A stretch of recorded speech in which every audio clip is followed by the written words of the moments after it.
Hi guys.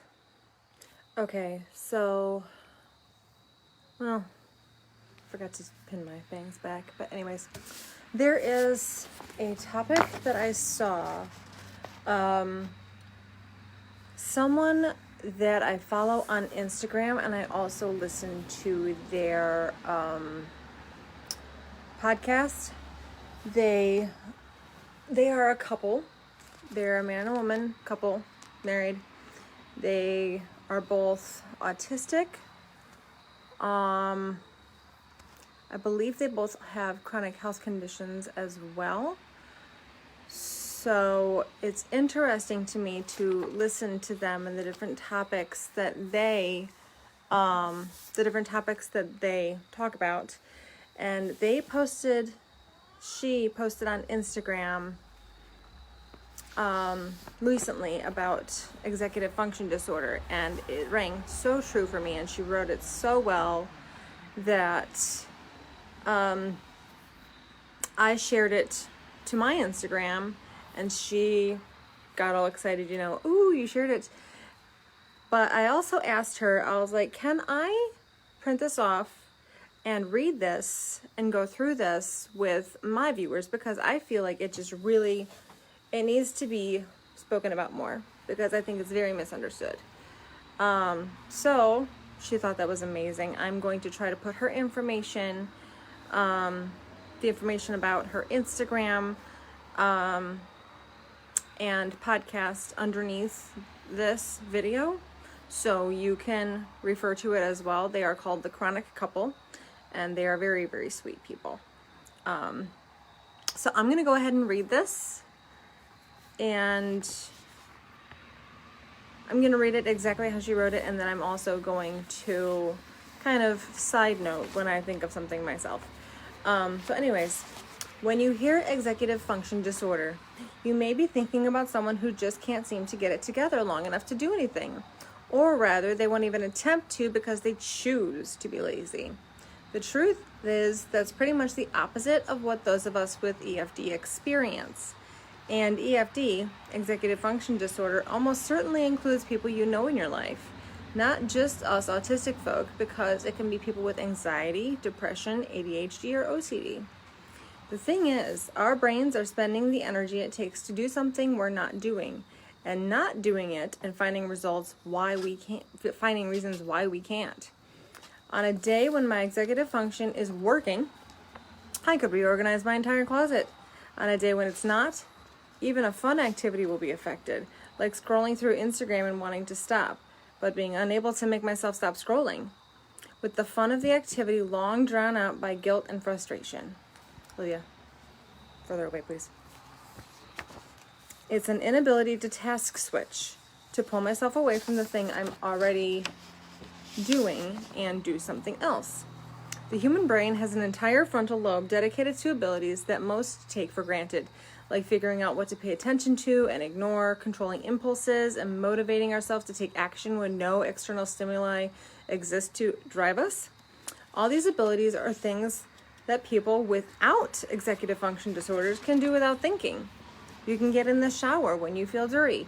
You can just say, I want to do this, and you just go do it.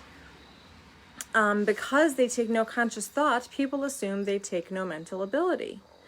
But here's the kicker. As soon as there is an external motivator, something clicks, and I can usually do what needs to be done, as if I could have done it all along, which from the outside makes it look like the only thing stopping me was laziness.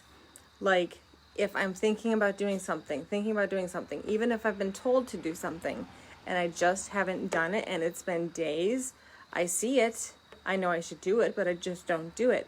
So when someone finally says, hey, you were supposed to do that, when are you going to do it? I can think, I'll do it now.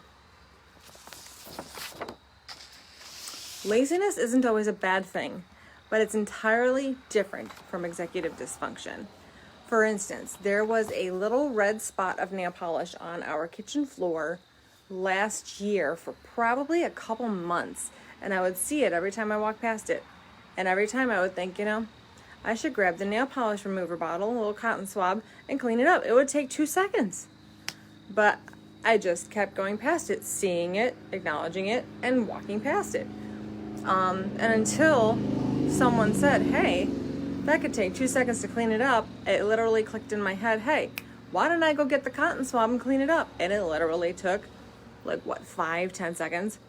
But it's that part of your brain where it's like, this needs to be done, someone needs to do it, but it doesn't connect that, hey, I can do this, and it's quick and easy. What would it take to do this? Those are actual mental steps that you don't realize you're taking unless you have a dysfunction of that executive function. On our kitchen table, we try our best to keep the kitchen table clean, because that way, if you want to sit down and do something, you don't have to move things around. You don't have to, oh, somebody's coming over. Crap, let's scramble and clean up. You don't have to worry about doing that. But I am with my memory and my visual thinking, I have to have things around. I have to see them to remember them. So sometimes I'll put something out that I know either I need to deal with and I want it to sit there to remind me to deal with it, but then it might have a dysfunction of my executive function and it sits there and I'm like, I see it and it needs to be done. I see it and it needs to be done. Kind of like that spot on the floor. And then after a few days, someone says, hey, why is that still sitting there? Oh, let me go do that. It's that external stimuli telling me to do it, because I myself, when I have a dysfunction of my executive function, there's that disconnect. Here's the thing I want to do or needs to be done. Here's me or somebody that can do it. It's a disconnect in the brain. Dirt on my shoe. I have new house shoes. This has been on here for at least a week, and in the last couple days I've thought to myself, it'd be really easy to wipe that off because these are made of polyurethane. I can just whoop. That's one reason I got polyurethane ones, so I could easily keep them clean. But I have to think, okay, I'd have to get a rag. What would I have to do with that rag? I would have to get that rag wet. Oh, and then I have to get some cleaner. Oh, and then maybe I'm not using the right cleaner. And then how hard would that be to wipe? And then what do I have to do with the rag after that? These are things that people who don't have a dysfunction of that frontal lobe don't even think about. They just do it. So anyways, I really felt like that needed to be talked about. If you have some more questions about it, if you have a comment of your own, if you know somebody who deals with that, either they're autistic or they're somehow neurodiverse, ADHD, ADD, OCD,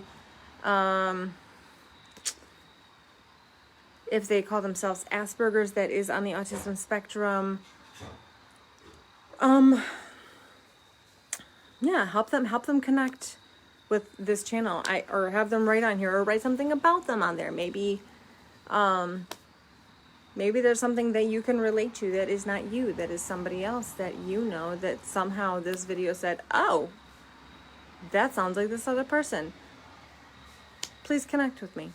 I also have a video about my autism story on this channel. So feel free to watch that. Share it with anybody if you feel like it could help them.